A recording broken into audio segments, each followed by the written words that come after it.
So real quick before we start, I have a huge announcement, and it's that this video is sponsored by FanDuel. FanDuel is one of the biggest sports betting and daily fantasy apps in the world right now. With everything from traditional sports betting to snake drafts to daily lineup building contests, with cash prizes of up to $100,000 for first place, they have everything you could ever need. And if building lineups isn't your strong suit, they also have a built-in lineup optimizer to help you make your picks. If basketball isn't your thing, there are also a variety of sports to choose from on the app, from football to hockey to baseball. And if you maybe don't have the money to participate, there are also a handful of free contests that you can enter daily, so you'll never feel left out. If FanDuel is an app that interests you, you can sign up for an account using the link in the description and the pinned comment in the comment section below.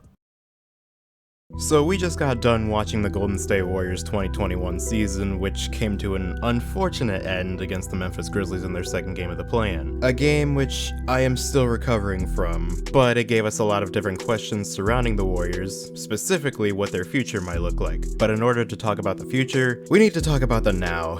And the simple fact is that there are a lot of problems with the Warriors right now that are roster related. This season, the Golden State Warriors had 8 players who had been in the G League at some point during the last 2 seasons. This combined with the massive amount of injuries this season, that meant that we had a lot of guys in and out of the lineup. We had guys getting double the minutes they would have if they were on another team, and it just means that you're putting way more responsibility on younger players, which if you're wanting to compete for a championship, that's definitely not the ideal situation. And going back to the injury problems, that was another massive problem throughout the season. Not just minor injuries, but major injuries too. The Warriors had 5 players outside of Klay Thompson that had their seasons ended by injury. 2 of these players were James Wiseman and Marquise Chris, who were essentially their only center depth outside of Kevon Looney. Oh, and about that, Kevon Looney also missed time earlier this season. Oh, okay, so I guess we still have Eric Paschall. Well, no, he suffered a hip injury that kept him out for most of the season. And so with all that combined, the Warriors ended up playing nearly a month's worth of games with Andrew Wiggins as their tallest player, which was obviously not pleasant even though they won a few of those games. Not only this, the injury bug also caught our man Steph, because in a game against Houston earlier this year, he took a shot and fell out of bounds and hit his tailbone on a metal stair, and that kept him out for 8 games, in which the Warriors went 1-7. And on top of that, 5 out of those 7 losses were to teams that aren't even in the playoffs right now. So if Steph had just played in those games, we very likely would have avoided the play-in altogether, which would have been important because of the lack of consistency this team had throughout the season, which was caused by everything that I just went over,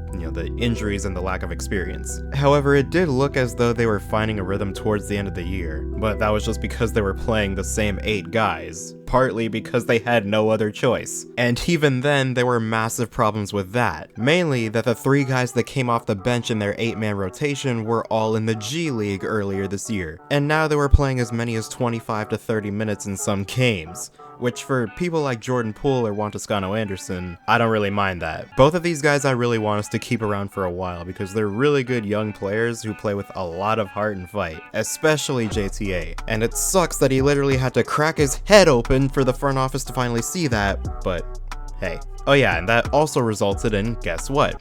Games missed. This season was not fun. Really, the only bright spot this year was Steph Curry doing Steph Curry things. Because the thing you need to realize is that players his age just don't do this. It doesn't happen, especially if you're a small guard like him. So you need to do whatever you can to maximize this. And this is what I was talking about when I said moves need to be made. You're gonna get Klay Thompson back next season, so that will take a lot of attention off of Steph, but it is still important to note that the Warriors this season shot terribly on layups, oftentimes at the worst possible time, as shown by this edit that I made about a month ago.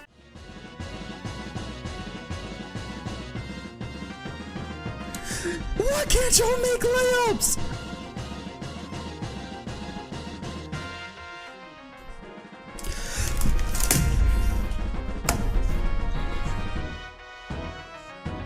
And so having players that can make layups will really help. There's my extremely in-depth basketball analysis. Now let's talk about the one thing that I don't want to have to talk about, and it's James Wiseman. Now, throughout the year, I've been a pretty big supporter of James Wiseman because he had shown flashes of what he can be in the future, but unfortunately, with him having almost no college experience, no summer league, and no training camp, we essentially just drafted him right out of high school into the NBA with extra steps. And simply put, his timeline is just not gonna match up with what we're trying to do over the next 4 or 5 seasons. Steph Curry is gonna be 34 next year, and both Klay and Draymond are gonna be 32. We simply don't have the time to develop Wiseman. And this added with the fact that he's a big, so it's gonna take even longer, that's gonna be even more detrimental. So this offseason, I would have absolutely no issue if we decided to move on from James Wiseman. The timelines don't match, and plus if we do end up with a Minnesota draft pick,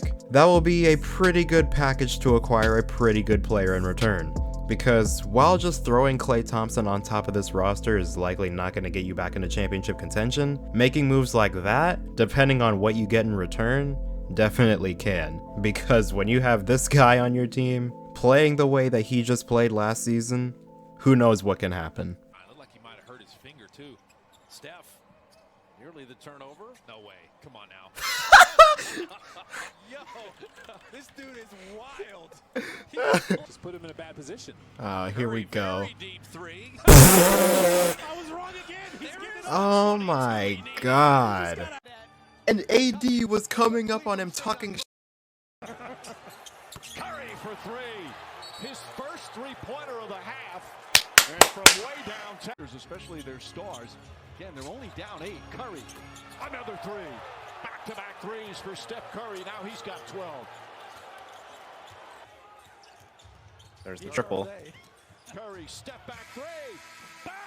At the buzzer. Steph Curry. This dude is ridiculous, bro. Rebound, another possession for the Warriors. Shot God, down to 8. uh-oh. Curry gets it back. Lets it fly for three. Butter. Warriors moving in for a little bit of a kill here.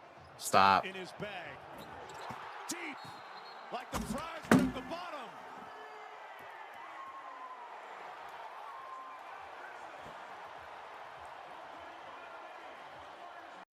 And by the way, I'm gonna eventually be going in depth on the season that Steph Curry had, but not right now because playoffs are on and we have a lot to talk about. So that'll probably be coming either during or after the finals. So be on the lookout for that. But with all that being said, I want to know what you guys think about the Golden State Warriors' future going forward. Do you think that we should trade James Wiseman? And if so, who do you think the Warriors should try to go after? Let me know what you think. But with all that being said, I hope you guys enjoyed this video. Subscribe if you're new, hit the bell to be notified when I upload, comment down below what you want to see next, and as always, I'll see you guys in the next one.